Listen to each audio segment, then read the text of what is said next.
Hello friends, money matters में आपका स्वागत है।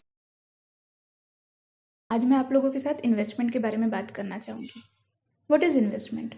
जो हमारी सेविंग्स है, जो हमारे बचत किए हुए पैसे हैं, इसे जब हम कहीं निवेश करते हैं, उसे हम इन्वेस्टमेंट कहते हैं। सेविंग्स और इन्वेस्टमेंट दो अलग अलग चीज़ें हैं। मान लीजिए आपकी मंथली सैलरी 50,000 है और 50,000 में से 25,000 आपका महीने का खर्चा है, तो जो बचे हुए 25,000 है वो आपकी बचत है, वो आपकी सेविंग्स है। इस सेविंग को जब आप कहीं निवेश करते हैं, मान लीजिए आपने उसे म्यूचुअल फंड में डाल दिया या फिर गोल्ड खरीद लिया या फिर एफडी करवा ली, तो इस निवेश को हम इन्वेस्टमेंट कहते हैं। तो सेविंग्स और इन्वेस्टमेंट दो अलग अलग चीज़ें हैं। Now why should we invest? इसके दो मेजर रीजंस है। One, to beat inflation. इस बढ़ती हुई महंगाई में हमारे पास वो सफिशिएंट अमाउंट रहे ताकि हम हमारी ज़रूरतों को पूरा कर सके, इसलिए इन्वेस्ट करना ज़रूरी है। एंड सेकंड, हमारे जो फ्यूचर फाइनेंशियल गोल्स है, फॉर एग्जांपल किसी के रिटायरमेंट प्लान्स हो गए, चिल्ड्रंस एजुकेशन, मैरिज, घर, गाड़ी या फिर कोई इमरजेंसी आ जाती है, उस इमरजेंसी में हमारे पास सफिशिएंट अमाउंट रहे, इसलिए इन्वेस्टमेंट करना ज़रूरी है। पैसा पड़ा रहेगा तो बढ़ेगा नहीं। अब इन्फ्लेशन के ऊपर आते हैं। What is inflation? इसका एक छोटा सा एग्जांपल मैं आप लोगों को देती हूँ। हमारे दादाजी नाना जी ने हमको बताया होगा कि उनके ज़माने में 100, 500, 1000 रुपए तक के प्लॉट्स मिल जाया करते थे। आज अगर आप कोई प्लॉट खरीदने जाए तो उसकी कीमत क्या होगी, ये हम अच्छी तरीके से जानते हैं।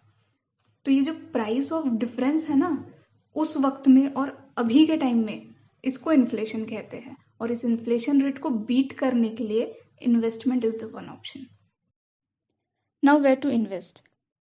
Stock market, mutual funds, bonds, ETFs, that is exchange traded fund, commodities, real estate, fix deposit that is FD, gold. ये वो कुछ इन्वेस्टमेंट ऑप्शंस है जहां आप इन्वेस्ट कर सकते हैं। मेरे आने वाले वीडियोस में इन सभी ऑप्शंस के बारे में हम डिटेल में समझेंगे। Now let's see how to distribute your income.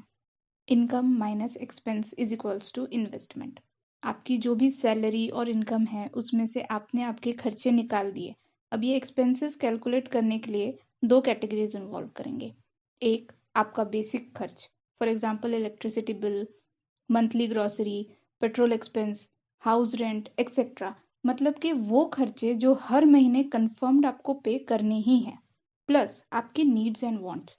इसमें आएगा आपका मूवीज, ट्रैवलिंग, डिनर एक्सेट्रा, वो खर्चे जो आप कभी कभार करते हैं। तो ये दोनों खर्चे ऐड करके जब आप अपने इनकम में से माइनस कर देंगे, यानी निकाल देंगे, तो जो बची हुई अमाउंट है वो आपकी इन्वेस्टमेंट अमाउंट होंगी। सी, हर किसी की इनकम और उसके एक्सपेंसेस के अकॉर्डिंगली उसकी इन्वेस्टमेंट अमाउंट निकलेगी। As we all know, never put your eggs in one basket. So अब इस इन्वेस्टमेंट अमाउंट को हम डिफरेंट एसेट्स में डिफरेंट प्रोपोर्शन में डिस्ट्रीब्यूट करेंगे। अगर आप एक एग्रेसिव इन्वेस्टर हैं, मतलब आप ज़्यादा से ज़्यादा इन्वेस्ट करना चाहते हैं, रिस्क लेने के लिए भी तैयार है, तो आप अपनी इन्वेस्टमेंट अमाउंट का 70% इक्विटी में डालिए, 15% डेट में, 5% गोल्ड में और 10% कैश इक्विवेलेंट्स में। ये इमरजेंसी फंड है। और आप एक कंजर्वेटिव इन्वेस्टर है जो ज़्यादा रिस्क नहीं लेना चाहता है, तो आप अपने इन्वेस्टमेंट अमाउंट का 55% इक्विटी में डाल सकते हैं, 25% डेट में, 10% गोल्ड में और 10% कैश इक्विवेलेंट्स में रखिए। इस तरह आप अपने इनकम को डिस्ट्रीब्यूट कर सकते हैं। अब एक एग्जाम्पल लेते हैं। पर्सन ए जिसने 20 साल की उम्र से इन्वेस्ट करना शुरू कर दिया और पर्सन बी ने 30 साल की उम्र से इन्वेस्ट करना शुरू किया।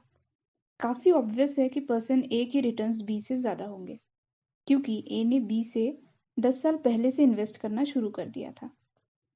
काफ़ी लोग कहते हैं कि कमा तो रहे हैं लेकिन सेविंग्स कम ही है, इतना कमाकर भी सेटिस्फाइड नहीं है।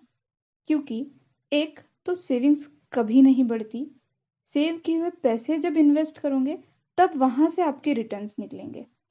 और सेकंड, लैक ऑफ नॉलेज की वजह से सही तरीके से इन्वेस्ट ना कर पाना। हमने सुना भी है और काफ़ी लोग कहते भी हैं कि one should start invest as early as possible. अब सवाल उठता है कि कब से इन्वेस्टमेंट शुरू करें? कुछ लोग डेफिनेटली कहेंगे जॉब लगेंगी तब करेंगे, लेकिन मैं कहती हूँ तब तक का भी वेट क्यों करना है।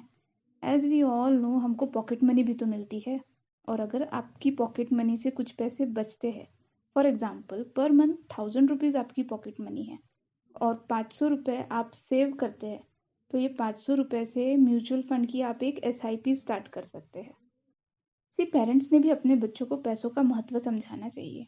उनका फाइनेंशियल नॉलेज बढ़ाते रहना चाहिए ताकि वो पैसों का मिसयूज ना करे, उसे सही ढंग से यूज करना सीखे। अपने सैलरी या पॉकेट मनी पर ही डिपेंड मत रहिए। अपने सेव किए हुए पैसों को इन्वेस्ट करके second source of income generate करिए। We all know Warren Buffett. उन्होंने 11 साल की उम्र से इन्वेस्ट करना शुरू कर दिया था। And as Warren Buffett says that never depend on single income, make investment to create a second source. Thank you everyone for watching this video. अगर आपको ये वीडियो पसंद आया तो लाइक शेयर सब्सक्राइब ज़रूर कीजिए।